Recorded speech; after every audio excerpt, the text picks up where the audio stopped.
ప్రభునందు చేరువచ్చిన సహోదరి సహోదరులకు మన రక్షకుడైన యేసుక్రీస్తు నామములో అందరికీ వందనాలు శుభాలండి. ఇలారా దేవుని మహాకృపను బట్టి ఆరాధనలో ప్రభు సహాయం చేశాడు మనకి. ఈ దినం కొద్ది నిమిషాలు దేవుని వాక్యాన్ని మనం విందాం రండి. మరి ప్రత్యేకమైన వర్తమానాల ద్వారా ప్రభు సంఘాన్ని బలపరచడానికి సంబంధించిన వాక్యాల ద్వారా ప్రభు మనతో కొన్ని దినాలుగా ఆయన మాట్లాడుతూ ఉన్నాడు. అందులో భాగంగా ఈరోజు ఆదికాండం 41వ అధ్యాయం 38వ వచనం నుంచి చదువుకుందాం. ఆదికాండం 41వ అధ్యాయం 38వ వచనం నుండి 41వ వచనం వరకు చదువుకుందాం.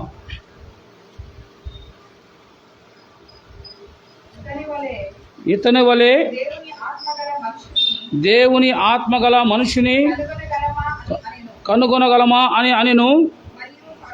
మరియు ఫరో దేవుడిదంతయు నీకు తెలియపరచును కనుక నీ వలె వివేక జ్ఞానం గలవారు ఎవరునూ లేరు. నీవు నా ఇంటికి అధికారివై ఉండవలెను. నా ప్రజలందరూ నీకు విధేయులయుందురు. సింహాసనం విషయంలో మాత్రమే నేను నీకంటే పైవాడనై ఉందునని యోసేపుతో చెప్పెను. మరియు ఫరో చూడుము, ఐగుప్తు దేశమంతటి మీదను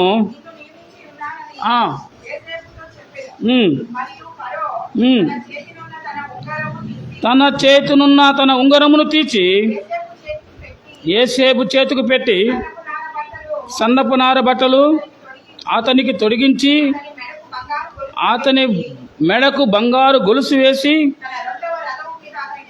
తన రెండవ రథం మీద అతన్ని ఎక్కించెను. చాలండి. ప్రభునందు ప్రియులారా, చదువుబడిన లేఖనాన్ని ప్రభు ఆశీర్వదించులాగా ప్రార్థన చేసుకుందాం. దయాళుడు అయిన తండ్రి, నీ ఘనమైన నామమును వందనాలు. ఈ యొక్క ఆదివారం ఆరాధనలో మీరు సహాయం చేశారు. ముగింపులో కొద్ది నిమిషాలు నీ వాక్యాన్ని ధ్యానం చేయబోతుండగా చేరువచ్చిన బిడ్డలను నా తండ్రి నీ వాక్యం ద్వారా మీరు ఆశీర్వదించండి.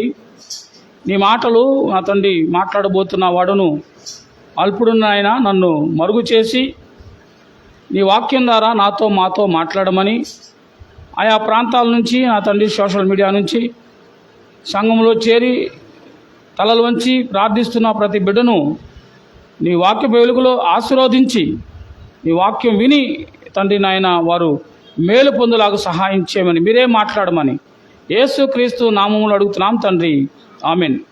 ప్రభునందు ప్రియారా, చదువుబడిన లేఖన భాగాన్ని ఒకసారి మనం చూసినట్లయితే, మరియు ఫరో దేవుడు ఇదంతయు నీకు తెలియపరచను గనుక నీ వలె వివేకం గల వాడెవరునూ లేరు అని అంటున్న పరిస్థితి చూస్తాం. వచ్చిన 38లో ఇతని వలె దేవుని ఆత్మను గల మనిషిని కనుగొనమా అని యోసేపుని గురించి మాట్లాడుతూ ఉన్నాడు. పిల్లారా, ఈరోజు వాక్య ధ్యానం దేవుని ఆత్మ గురించిన వాక్యం.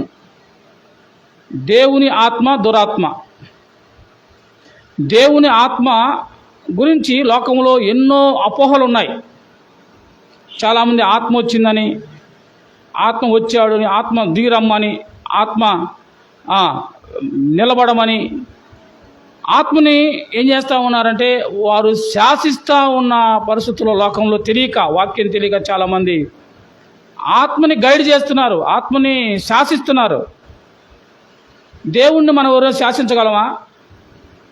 దేవుణ్ణి దర్శించుకోవాలంటే దేవుని మందిరానికి వచ్చి లోబడి మనం తగ్గించుకొని, ప్రభువా నాతో మాట్లాడు ప్రభువా, అందరితో మాట్లాడు ప్రభువా, నాకు సహాయం చేయి ప్రభువా అని వినయంతో విధేయతతో లోబడి మన హృదయాలు సరిచేసుకుంటే దేవుడు మనతో మాట్లాడతాడు. వాక్యం ద్వారా, ప్రార్థన ద్వారా మన మాటలు వింటాడు.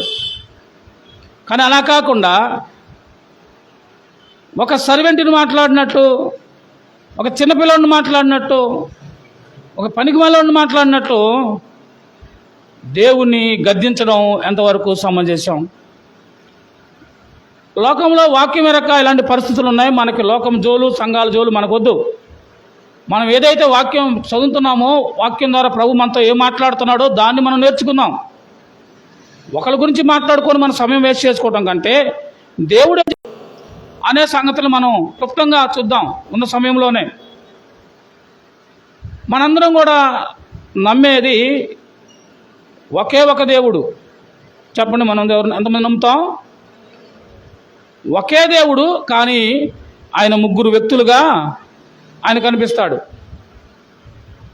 దేవుడు ఒక్కడే, వేరొక దేవుడు మనకి లేడు. కానీ ఆయన ముగ్గురు వ్యక్తుల్లాగా మనకు కనపడతారు. ఒకటి తండ్రిగాను, కుమారుడుగాను, పరిశుద్ధాత్మగాను. ఈ ముగ్గురు ఒక్కరే. ఈ సంగతి మనం చాలా జాగ్రత్తగా గుర్తుపెట్టుకోవాలి. మనందరం కూడా త్రిత్వాన్ని నమ్మే, అందుకే తెలుసో తెలుగు బైబిల్లో త్రియేక దేవుడు అని లేదు, కానీ మనందరం కూడా తెలియకయే త్రిత్వాన్ని కంపల్సరిగా నమ్ముతూ ఉన్నాం. ఆయన పేరే యెహోవా, ఆయన పేరే యేసుక్రీస్తు, ఆయన పేరే పరిశుద్ధాత్ముడు. నామాలైతే కోటాను కోట్లు ఉన్నాయి ఆయనకి కదా. ఆయన ఉన్నవాడు, ఆయన అనువాడు కదా, ఆయన షాలేము రాజు. ఇలా చెప్పుకుంటూ పోతే బైబిల్లోని దేవుడు, మన దేవుడికి అనేక పేర్లతో మనం పిలుచుకున్నాం కదా. ప్రియులారా, ఏదైనప్పటికీ మన దేవుడు ఏకైక దేవుడు మనకున్నాడు. అయితే ఇక్కడ ఆత్మ అని మనం చూసినట్లయితే, ఆత్మ అంటే ఎవరు చెప్పండి? దేవుడా కాదా? ప్రభు అయిన యేసుక్రీస్తు ప్రభు ఈ లోకానికి వచ్చిన తర్వాత, మీరు జాగ్రత్తగా ఈ మాట అర్థం చేసుకుంటే ఈ వాక్యం మీకు అర్థమైంది. యేసు ప్రభు ఈ లోకానికి మానవుడిగా వచ్చి ఆయన మనందరి కోసం ఆయన అనేక అద్భుతాలు, స్వస్థతలు, కార్యాలు చేసి దేవుని వాక్యం ప్రకటించి చివరికి మనకు రావాల్సిన శిక్ష ఆయన భరించి చనిపోయి తిరిగి లేచిన తర్వాత, ఎప్పుడు లేచాడు? ఆదివారం, మూడో రోజు ఆదివారం అయినా చనిపోయిన మూడో రోజు, సమాధి చేయబడిన తర్వాత మూడో రోజు ఆయన లెగిశాడు. లెగిసిన తర్వాత ఆయన ఈ భూమి మీద 40 రోజుల పాటు ఆయన ఉన్నాడు. అనేక మంది కనపడ్డాడు. పేతురులతో కలిసి భోజనం చేశాడు. పిల్లరా, ఇలా ఉన్న సమయంలో ఆయన 40వ దినాన ఆయన ఏమయ్యాడంటే, ఆయన ఆరోహణమై వెళ్ళిపోయాడు. వెళ్ళేటప్పుడు శిష్యులు ఆయనతో ఉన్నారు, అపోస్తులు ఆయనతో ఉండి వాళ్ళు బాధపడుతుంటే ఆయన ఏం చెప్పాడంటే, నేను వెళ్ళడం మంచిది, నేను వెళ్ళి మీ కొరకు ఆదరణకర్తను పంపిస్తాను, అనగా పరిశుద్ధాత్మను మీకు పంపిస్తాను. ఆయన వచ్చి ఏం చేస్తాడు అని అంటే, ఆయన మీ కొరకు విజ్ఞాపన చేస్తాడు, ఆయన మీ కొరకు మీ పాపాలు ఒప్పిస్తాడు, ఆయన మిమ్మల్ని సర్వసత్యంలోకి నడిపిస్తాడు, ఆయన మీ బాధ్యత అంతా తీసుకొని మీకు సహాయంగా ఉంటాడు.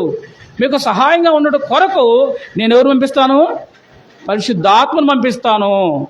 నేను వెళ్ళి తండ్రి కుడి పాశాన కూర్చొని మీ కొరకు విజ్ఞాపన చేస్తాను అని ఇప్పుడు మనకి అందుబాటులో మన ప్రార్థన ఆలకించడంలో, మన ప్రార్థన చేయడం నేర్పించడంలో, మనల్ని వాక్యం ద్వారా మనతో మాట్లాడడం ఇవన్నీ ఎవరు చేస్తున్నారు?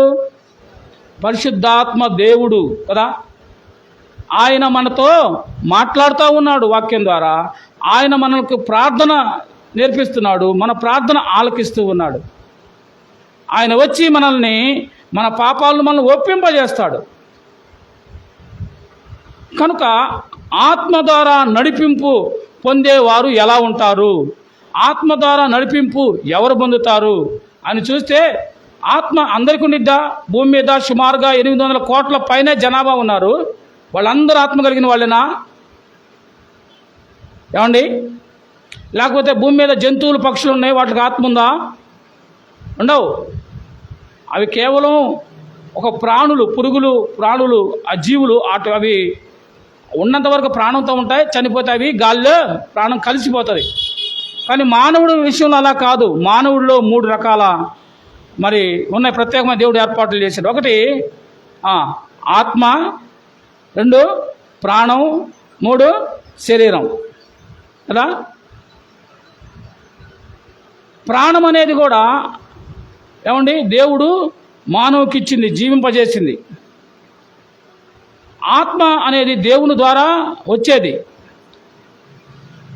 శరీరం అనేది మట్టితో తయారు చేయబడినది, పూర్తిగా చివరికి మనలో కలిసిపోయేది. శరీరం కంటే, ప్రాణం కంటే ముఖ్యమైనది ఒక మానవునికి ఆత్మ చాలా ముఖ్యమైనది. ప్రియులారా, మనం ఎంత ఆపినా ఈ ప్రాణం మనకి ఆగదు, మనం ఆపలేం. అది దేవుని చేతిలో ఉంది. రెండోది, మనుషులు వాళ్ళ చేతిలో వాళ్ళ స్వయానంగా వాళ్ళ స్వయంకృత అపరాధం ద్వారా వాళ్ళు ప్రాణాలు పోయేటట్లు వాళ్ళు చేసుకుంటున్నారు. శరీరం అనేది కూడా దేవుడు మనకిచ్చిన ఒక గిఫ్ట్. అది దాన్ని ఏం చేయాలి అని అంటే దేవుని కొరకు మనం జాగ్రత్తగా పదిలిపరుచుకోవాలి. ఎలా పడితే ఈ శరీరాన్ని అలా పాడు చేయడానికి అవకాశం లేదు. అయితే ఆత్మ దేవుడు ఎవరిలో నివసిస్తాడు అని మనం చూస్తే, ఇప్పుడు ఒక వ్యక్తిని బైబిల్ గ్రంథంలో మనకు పరిచయం చేశాడు. ఎవరంటే ఇతను యేసేపు. చెప్పండి, యేసేపు. ఆయన పేరు యేసేపు. ఇతను ఎవరు అనంటే యాకోబు యొక్క కుమారుడు. చిన్నతనంలోనే తల్లి చనిపోయింది. తల్లి లేని ఒక కుమారుడు. ప్రియులారా, ఈ యేసేపు యొక్క జీవితాన్ని మనం చూస్తే తల్లి లేని కుమారుడుగా ఉన్నాడు. అయితే ఎలా పెరుగుతున్నాడు? మిగతా యాకోబుకి మొత్తం 11 మంది కుమారులు ఉన్నారు. వాళ్ళందరికంటే కూడా ఈ చిన్నవాడు ఎలా పెరుగుతున్నాడు మనం చూస్తే చూడండి. ఆదికాండం 37వ అధ్యాయంలో 1వ వచనం నుంచి, యాకోబు తన తండ్రి అయిన పరదేశిగా ఉండిన కానాను దేశంలో నివసించిన యాకోబు వంశావళి ఇది. యేసేపు 17 ఏండ్ల వాడై తన సహోదరులతో కూడా మందను వేపుచుండెను. అతడు చిన్నవాడై తన తండ్రి భార్యని బిల్హా కుమారుల యొద్దను జిల్ఫా కుమారుల యొద్దను ఉండెను. అప్పుడు యేసేపు వారి చెడుతనమును గురించిన సమాచారము వారి తండ్రి యొద్దకు తెచ్చుచుండెను. ఏం చేస్తున్నాడు? అన్నలో వారు చెడుతనం చేస్తున్నారు, తప్పు చేస్తున్నారు. చిన్నవాడైనా యేసేపు ఏం చేస్తున్నాడంటే వాళ్ళ అన్నలు చేసే తప్పుని తీసుకొచ్చి తండ్రికి తెలియపరుస్తున్నాడు. ఎవరు తెలియపరుస్తారు? తప్పు చేయని వాళ్ళే ధైర్యంగా తప్పుని గురించి మాట్లాడగలుగుతారు కదా. ఈ యేసేపు చాలా బుద్ధిమంతుడు, రూపవంతుడు, దేవుని యందు భయభక్తులు కలిగిన వాడు, తండ్రి ఎడల భయభక్తులు కలిగిన వాడు, తండ్రి మాటకు లోబడిన వాడు. కాబట్టి అన్నలు చేసే చెడుతనాల గురించి తీసుకొచ్చి తండ్రికి చిన్నతనం నుంచే యేసేపు యొక్క బుద్ధి చాలా మంచిది. అలా పెరుగుతున్న క్రమంలో యేసేపు విషయంలో అన్నలు అసూయ చెంది యేసేపుని ఎలాగైనా చంపాలనుకున్నారు. మనందరికీ తెలిసిందే, యేసేపు జీవితం మనకు తెలిసిందే. ఆ తర్వాత యేసేపుని తీసుకెళ్లి వాళ్ళు అన్నలు గుంటలో వేయడం, అక్కడి నుంచి ఇష్మాయిల్కి అమ్మడం, ఇష్మాయిల్ దగ్గర నుంచి బానిసగా పొతిఫరు కొనుక్కోవటం, పొతిఫరు భార్య యేసేపు సుందరుడై ఉండటం చూచి అతనితో పాపం చేయాలని ప్రయత్నం చేయడం, ఆయన ఆ వద్ద నుండి పారిపోవడం, ఆ తర్వాత పొతిఫరు ఇతన్ని జైల్లో పెట్టడం, 2 సంవత్సరాలు జైల్లో ఉన్నాడు. ఇది యేసేపు జీవితాన్ని క్లుప్తంగా మీకు చెప్పాను. పిల్లరా, ఇన్ని ఆటుపోట్ల మధ్య, ఇన్ని ఒడిదుడుకుల మధ్య, ఇన్ని కష్టాలు శ్రమల మధ్య యేసేపు తన జీవితంలో పాపం అంటని వాడుగా, పరిశుద్ధుడిగా జీవించాడు. ఇప్పుడు ఫరో ఏమంటున్నాడు అని అంటే చూడండి, వచ్చే 38లో అతడు తన సేవకులను చూచి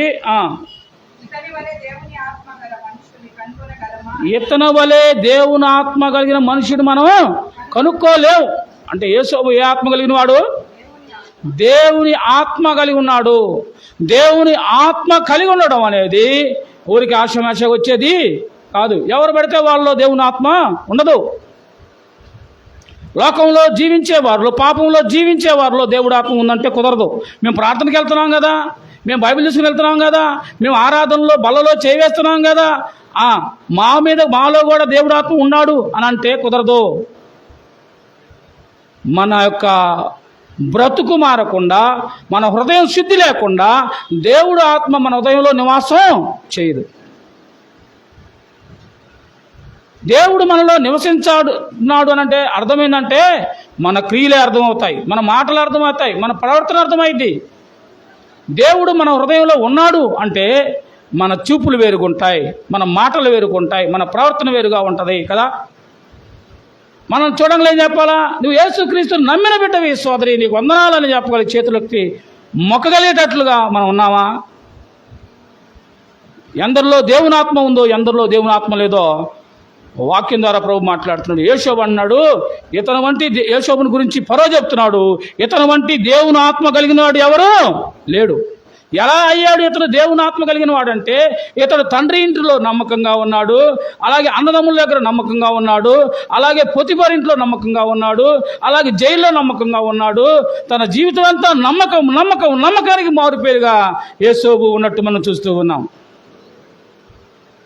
కనుకనే ఇతడు దేవుని ఆత్మ కలిగిన వాడిగా ఉన్నాడు. ప్రియులారా, నీవు నేను కూడా దేవుని బిడ్డగా ఉండాలి అని అంటే, దేవుని ఆత్మ కలిగిన ఉండాలి అని అంటే, ఇదిగో ఈ సమయంలో దేవుడు నీకు ఒక అవకాశం ఇస్తున్నాడు.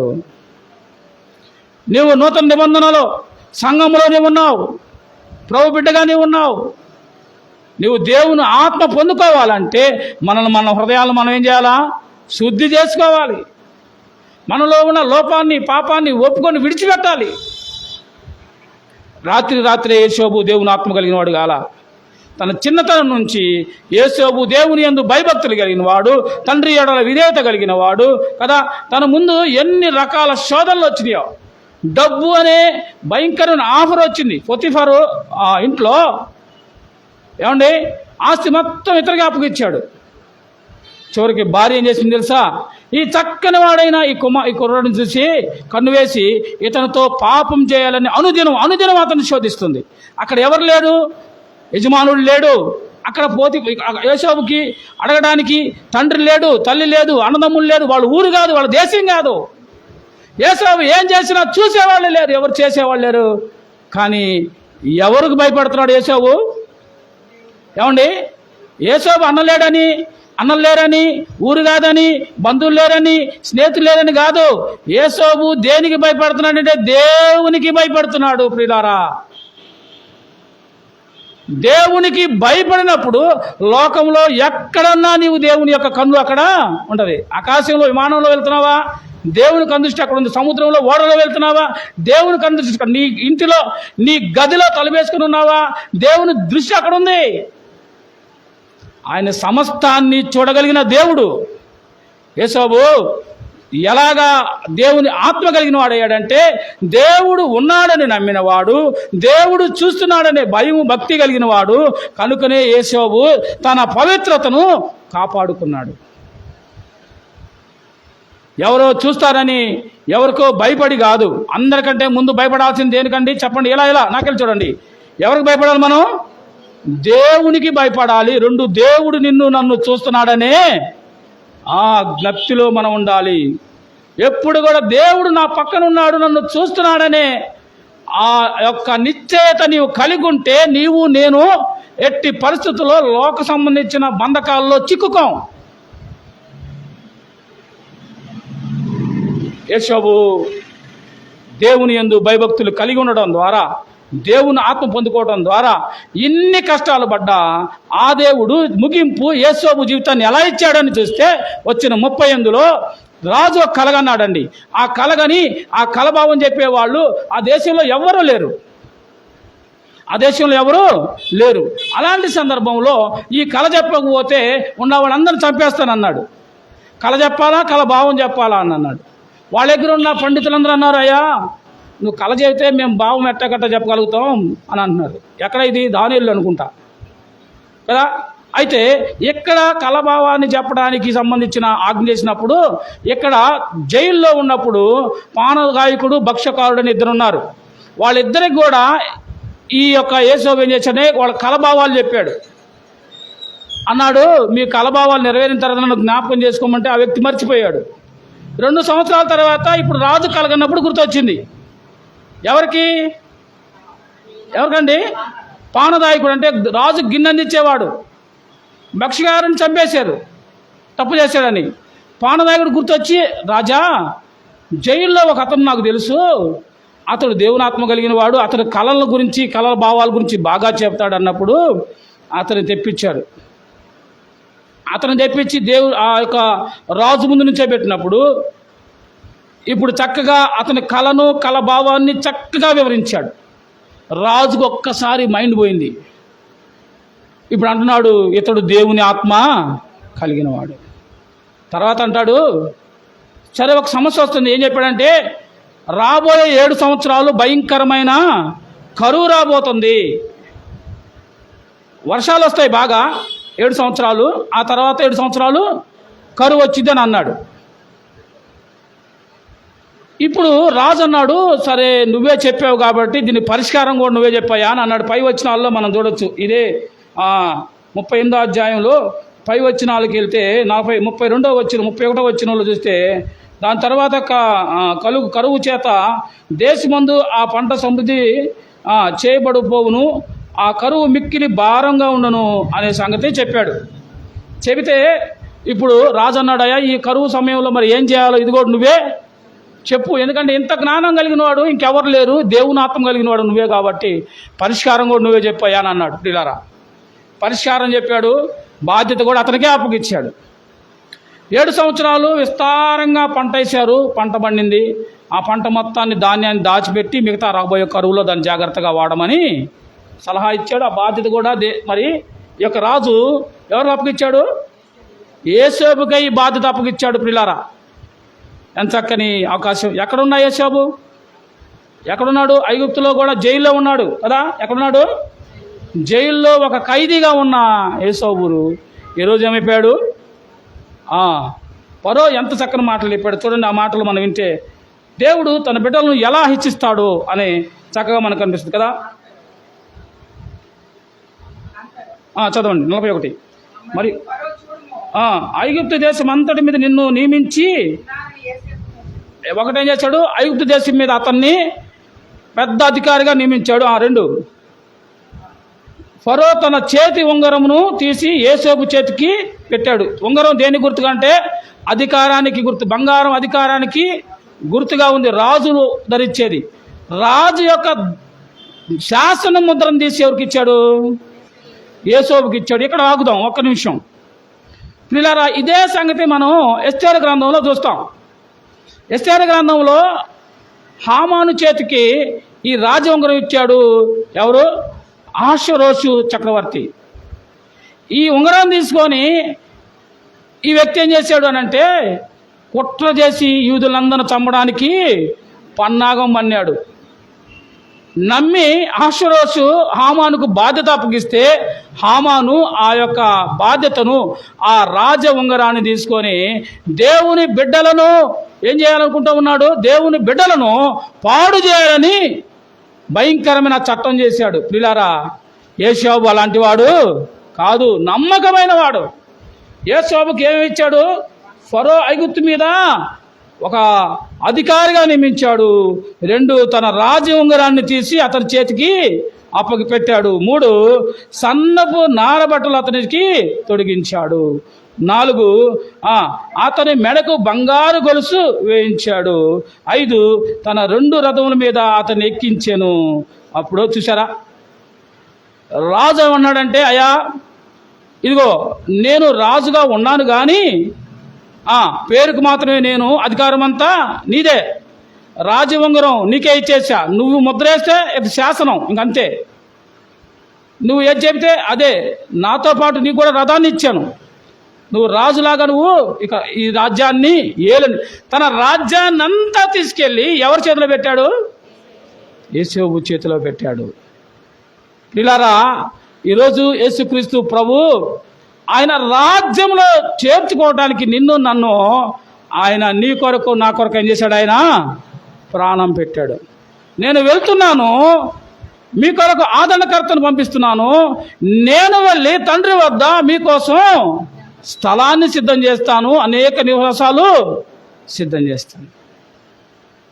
ఎవరి కొరకు సిద్ధం చేస్తాడు?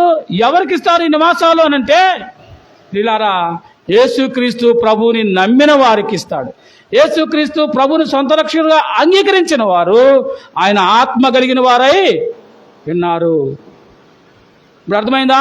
దేవుని ఆత్మ ఎవరు కలిగి ఉన్నారు? యేసుక్రీస్తుని సొంత రక్షకుడుగా అంగీకరించి మారుమనసు రక్షణ బాప్తిస్మం అనుభవగలిగి దేవుని యందు భయభక్తులు కలిగి జీవించే వారి హృదయంలో ఆ దేవుని ఆత్మ ఉంటుంది. మరొక వ్యక్తిని కూడా నేను జ్ఞాపకం చేస్తానండి. న్యాయాధిపతుల గ్రంథం 14వ అధ్యాయం 5వ వచనం. న్యాయాధిపతుల గ్రంథం 14వ అధ్యాయం 5, 6 వచనాలు. త్వరగా సమయం లేదు కనుక త్వరగా ముగించుకుందాం.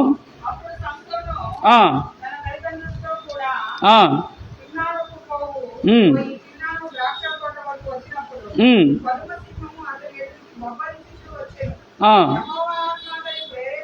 యెహోవా ఆత్మ అతనిని ప్రేరేపింపగా అతని చేతిలో ఏమి లేకపోయినను ఒక మేకపిల్లను చీల్చినట్లు అతడు దానిని చీల్చెను. ఎవరితను? ఏమండి, ఎవరితను? సంసోను గురించి ఏమంటారు పిల్లలు? భలే భలే సంసోను, బలమైన సంసోను, ఒంటి చేత్తో సింహాన్ని చీల్చిన సంసోను. ఇంత బలం ఎక్కడి నుంచి వచ్చింది అని అంటే దేవుడే ఇచ్చాడు. బలం ఉంది, కానీ బలం పనిచేయాలంటే ఏముండాలండి? శక్తి ఉండాలి కదా. శక్తి ఉండాలి లేదా? ఒక్కొక్కళ్ళు ఇంత లావు ఉంటారు కదా. నేనే అనుకో 89 కేజీలు ఉన్నా, నిన్న చూసుకున్నా. బలంగా ఉన్నాను కదా, 89 కేజీలు హైట్ ఉన్నాను, దగ్గర 6 అడుగులకి 2-3 అంగుళాలు తక్కువగా. మరి ఇంత ఉన్నాను. అక్క ఒక 2 రోజులు అన్నం పెట్టుకుంది అనుకో, బలం ఉంది. లేచి పిలిచారు అన్న వందనాలు అన్న ప్రార్థన చేయన్నా నాకు, నేను ఏడుంటాను? లేకుండా ఉంటాను. లెగవాలంటే ఏముండాలా?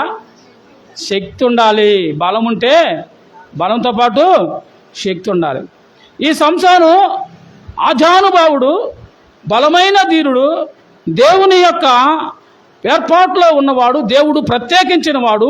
ఫిలిష్తీయుల చేతి నుండి ఇశ్రాయేలు ప్రజలను రక్షించడానికి ఒక న్యాయాధిపతిగా సంసోనుని దేవుడు ఇచ్చాడు.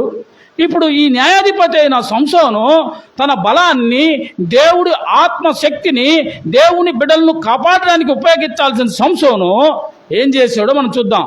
ప్రియులారా, ఎంత బలం అనేది చూపించడానికి దేవుడు ఏం చేస్తున్నాడంటే, వచ్చిన 5లో ఇతడట ద్రాక్ష తోటల్లో గుండాబడి వెళ్తుంటే ఒక సింహం వచ్చినప్పుడు ఇతడు ఆ సింహాన్ని ఒక మేక పిల్లని చీల్చినట్లు తేనె ద్వారా చీల్చగలిగాడంటే 6వ వచనంలో యెహోవా ఆత్మ అతనిని ప్రేరేపించగా ఒక సింహాన్ని మేక పిల్లని చీల్చినట్టు చీల్చివేశాడు. అయితే దేవుని యందు నమ్మికగా ఉండాల్సిన సంసోను, మనందరికీ తెలుసు, దేవుని ఆత్మ కలిగిన సంసోను ఎలా జీవించాలి? అలా జీవించలా. ఏం చేశాడు అంటే దౌర్భాగ్యమైన పని చేశాడు, పాపం చేశాడు. దెలీలా అనే ఒక వ్యభిచారి యొక్క మోసంలో పడి అతడు చూసి మోహించి తనను దేవుని బిడ్డ అనే సంగతి మర్చిపోయి భయంకరమైన లోబితనంగా ఆమె ముందు లోబడిపోయి ఎంతగా బానిస అయిపోయాడంటే వ్యభిచారానికి. సంసోను దెలీలా బయటికి తరిమేస్తే ఆ యొక్క గుమ్మం దగ్గర పడి ఏడుస్తున్నాడట. ఎవరి కొరకు? దెలీలా కొరకు ఏడుస్తున్నాడు. అమ్మా, తలుపుది, నువ్వు చూడకుండా నేను ఉండలేనమ్మా. ఇప్పుడే కారణం. మేక పిల్లలు చీల్చినట్టు సింహాన్ని చీల్చిన సంసోను ఇప్పుడు ఎక్కడున్నాడు? దెలీలా గుమ్మం ముందు కుక్క అంటే హీనంగా వ్యభిచార కార్యం కోసం ఏడుస్తున్నాడు. ఎంత దౌర్భాగ్యమైన పరిస్థితికి సంసోను వెళ్ళాడు. ప్రియ సోదరుడు, ఆ సోదరి, ఈ మధ్యాహ్న సమయంలో విశ్వాసి అని చెప్పుకుంటున్న నీవు నేను ఎక్కడున్నావు? దేవుని ఆత్మ కలిగిన నీవు నేను ఎక్కడున్నావు? సంసోనులాగా దెలీలా యొక్క కాళ్ళ దగ్గర లేకపోతే వాళ్ళ యొక్క వాకిలి దగ్గర పడి ఆ పాపం అనే భయంకరమైన పతనవస్థలో ఉన్నామా? యేసోబు వలె దేవుని ఆత్మ కలిగి దేవుని చేత హెచ్చించబడి దేవుని కార్యాలు చూసే బిడ్డలుగా ఉన్నామా? ఈ మధ్యాహ్న సమయంలో మనల్ని మనం పరీక్షించుకోవాల్సిన అవసరం ఎంతైనా ఉంది. ప్రియులారా, పాపం మనిషిని ఎంతగా పతనవస్థ తీసుకెళ్తుంది అన్నదానికి సంసోను జీవితం చక్కని ఉదాహరణ. ఎలాంటి సంసోను ఏమైపోయాడు? చివరికి ఈ పాపం సంసోను ఎక్కడ దాకా తీసుకెళ్ళి మనం వెళ్ళి చూస్తే సమయం లేదు కాబట్టి నేను చెప్పుకుంటూ వెళ్తున్నాను. ఆ తర్వాత మీరు న్యాయాధిపతి గ్రంథాన్ని ఆ తర్వాత వచ్చిన వాళ్ళు చదవండి, చాలా చక్కగా రాయబడి ఉంటుంది. 15, 16, 14, 15, 16 అధ్యాయాల్లో ఉంటుంది. ప్రియులారా, ఈ వ్యక్తి ఆమె కోసం తను దేవుడిచ్చిన ఆ శక్తిని, ఆ బలాన్ని సైతం వదిలిపెట్టుకోవడానికి తాకట్టు పెట్టేశాడండి. పిల్లరా, ఆలోచన చేశారా? దేవుని ఆత్మ కలిగిన మనము, సంఘములో దేవుని ఆరాధించే మనము, బలలో చేయవేసే మనము పాపానికి బానిసగా ఉన్నామా, ప్రభువుకి బానిసగా ఉన్నామా? ఈ మధ్యాహ్న సమయంలో మనం పరీక్షించుకుందాం. పాపానికి బానిసగా ఉంటే పాపం బహు ఘోరమైంది.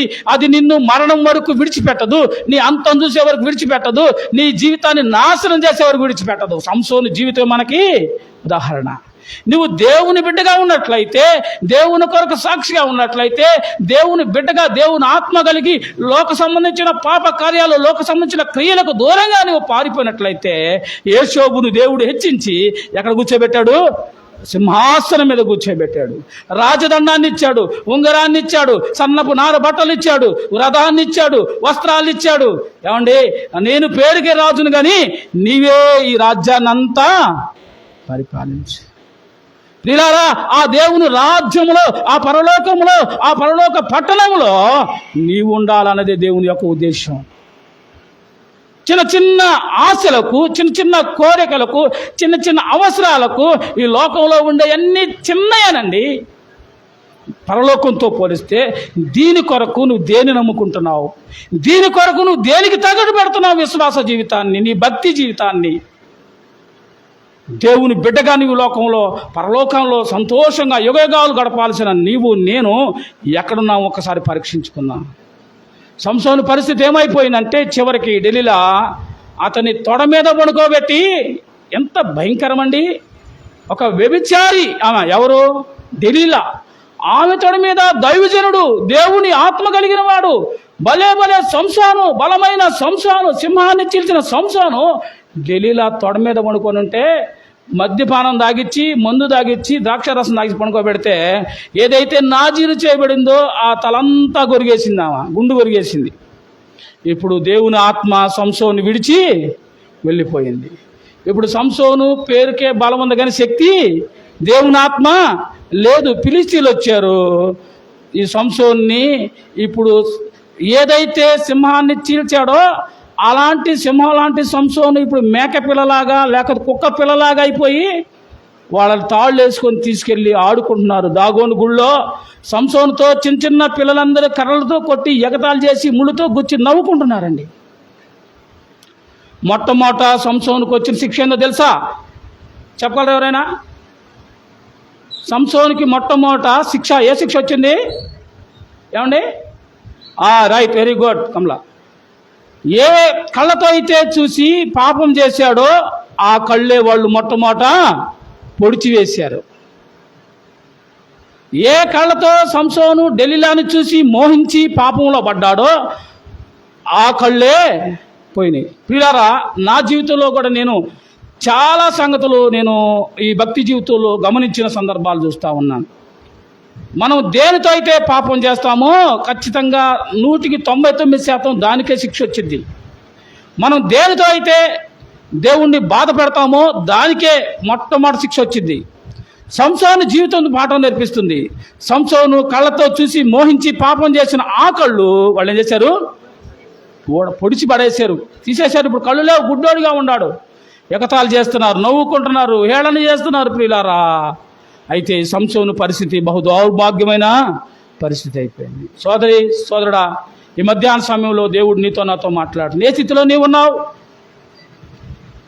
ఆరంభ దినాల్లో, రక్షించబడిన దినాల్లో మనకంటే భక్తి పరులు లేనట్టుగా, మనం అందరికంటే ముందే 8 గంటల ప్రార్థన అయితే 7 గంటలకే వెళ్ళిన వాళ్ళగా, చక్కగా తలస్నానం చేసి మంచి బట్టలు కట్టుకొని ప్రార్థన చేసుకుని మనస్ఫూర్తిగా వెళ్ళి ప్రభు మందిరం తప్ప మనకు వేరేది లేదన్నట్టుగా మనం ఉన్నామా? మరి ఈరోజు ఎలా ఉన్నాం? కాలం గడిచిన తర్వాత ఎలా ఉన్నాం? సంసోను ఆరంభంలో దేవుని పని చేశాడు. ఫిలిష్తీయులకి సంసోను చూస్తే వణుకు పుట్టింది, తరివేశాడు, భయపడ్డారు, పారిపోయారు. ఆరంభంలో సంసోను దేవుని పని బలంగా చేశాడు. చివరిలో ఏమైపోయాడు? సంసోను మధ్యలో పడిపోయాడు. సోదరుడా, ఎవరైనా ఇలా పడిపోయిన స్థితిలో ఉంటే ఈ మధ్యాహ్న సమయంలో ప్రభు నీతో మాట్లాడుతున్నాడు. మరొక అవకాశం నీకు ఇస్తున్నాడు. నువ్వే స్థితిలో ఉన్నావు, ఎంత ఘోర పాపివైనా ఈ మధ్యాహ్న సమయంలో యేసుక్రీస్తు దగ్గరకు వచ్చి ప్రభువా నన్ను క్షమించు అని అడగగలిగితే ఆయన కృప కలిగిన దేవుడు. మన పాపానికి శిక్ష తప్పకుండా ఉంటుంది, శిక్షిస్తాడు, మరలా ఆయన రక్షిస్తాడు కదా. రండి చూద్దాం. నేను ముగింపులోకి వస్తున్నాను. 16వ అధ్యాయం 15వ వచనంలో ఈ మాటలు చూద్దాం. అప్పుడు ఆమె వద్దులే కానీ కిందకి వెళ్ళి అయిపోతుంది కదా. 16:28 అతడు ప్రార్థన చేస్తున్నాడు ఇప్పుడు. అప్పుడు సంసోను, యెహోవా ప్రభువా, దయచేసి నన్ను జ్ఞాపకం చేసుకోము. దేవా, దయచేసి ఈసారి మాత్రమే నన్ను బలపరచుము. నా 2 కనుల నిమిత్తము ఫిలిష్తీయులను మరొక్క మారే దండించి పగ తీర్చుకొన్నమ్మని యెహోవాకు మొరపెట్టి ఆ గుడికి ఆధారం కూడా 2 మధ్య సమ్ములో ఒకదాని కుడి చేతను ఒకదాన్ని ఎడమ చేతను పట్టుకొనెను. నేను ఫిలిష్తీయులను చచ్చిపోదుము గాని అని చెప్పి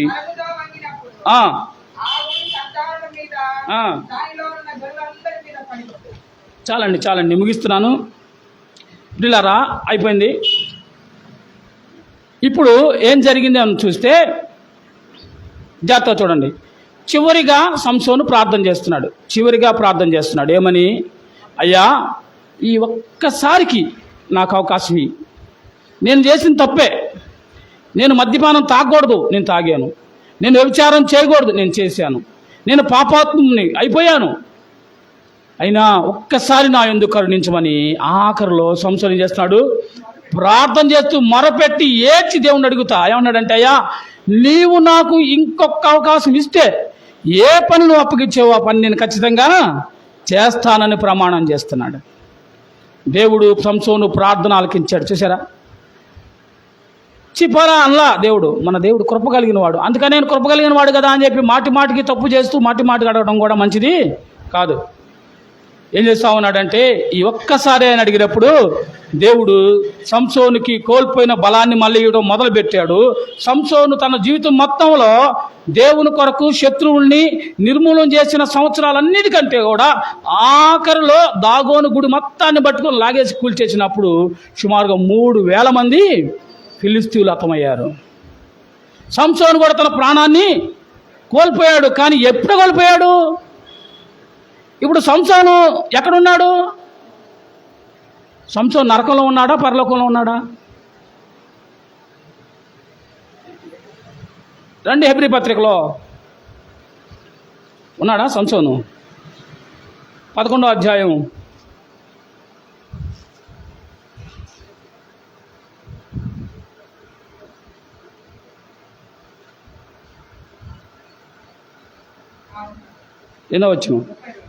32వ వచనం. ఇంకనూ ఏం చెప్పదును, గిద్యోను, బారాకు, సంసోను, యెఫ్తా, దావీదు, సమూయేలు వారిని గూర్చి ప్రవక్తల గూర్చి వివరించే సమయం లేదు. ఈ 11వ అధ్యాయము హెబ్రీ పత్రిక విశ్వాస వీరుల పట్టిక. ఎవరి పక్కన ఉంది సంసోను పేరు? విశ్వాస వీరుల్లో వాళ్ళు అట్లాంటి వాళ్ళు కాదు. గిద్యోను, పరాక్రమం గల ధీరుడు గిద్యోను, బారాకు, సంసోను, యెఫ్తా, దావీదు, సమూయేలు. చూసారా వీళ్ళారా? దేవుడు ఎంత కృపగలిగినోడంటే, నీతిమంతుడు 7 సార్లు పడిపోయినా మరలా లెగుస్తాడు. దేని ద్వారా లెగుస్తాడంటే విశ్వాసం ద్వారా, ఒప్పుకొని విడిచిపెట్టడం ద్వారా. సంసోను ఇప్పుడు ఎక్కడున్నాడు? విశ్వాస వీరుల జాబితాలో సంసోను ఉన్నాడు. ప్రియులారా, నేను ముగిస్తున్నాను. 2 మాటలు చదువుకొని కొరింథీయులకు రాసిన మొదటి పత్రిక 3:16 చదివేసి నేను ప్రార్థన చేస్తానండి. మన పరిస్థితి కూడా ఏంటి అనేది ఒకసారి చూసి బైబిల్లో దేవుడు ఏం చెబుతున్నాడు. కొరింథీయులకు రాసిన పత్రిక మొదటి పత్రిక 3:16 త్వరగా చదవండి. వినండి. మీరు దేవుని ఆలయం ఉన్నారనియో, దేవుని ఆత్మ మీలో నివసించునని మీరు ఎవరైనా దేవుని ఆలయమును పాడు చేసిన ఎడలా, చాలండి, మనం ఎవరట? మనం ఎవరమే? ఈ శరీరాలు దేవుని ఆలయం. దేవుని ఆత్మ ఎక్కడుంది? ఆయన ఆలయమైన మనలో ఉంది. కాబట్టి ఈ ఆలయం అనగా ఈ శరీరాన్ని ఏం చేయకూడదు? పాడు చేయకూడదు. అది తాగుడు ద్వారా, వ్యభిచారం ద్వారా, మరొక దాని ద్వారా దేనితో కూడా ఈ శరీరాన్ని చేయకూడదు, పాడు చేయకూడదు. పాడు చేస్తే అప్పుడు దేవుడు మిమ్మల్ని పాడు చేస్తాడని అపోస్తలుడైన పౌలు కొరింథీ సంఘం ద్వారా మాట్లాడుతున్నాడు.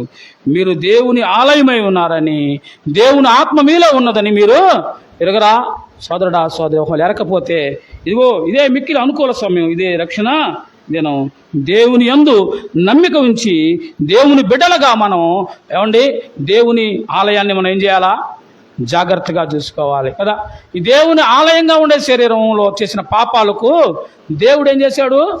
ఆయనే శిక్షను భరించాడు, సహించాడు, వహించాడు. ఆయనే కలువరిశిలో నీ కొరకు ప్రాణం పెట్టి ఆయన ఇప్పుడు రక్షించుకొని ఆ రక్షణ నీకు ఇచ్చి ఎవరైతే యేసుక్రీస్తుని నమ్ముతారో, ఆయన బిడ్డలుగా జీవిస్తారో వారు హృదయంలో ఆయన ఆత్మదేవుడుగా ఉంటానన్నాడు.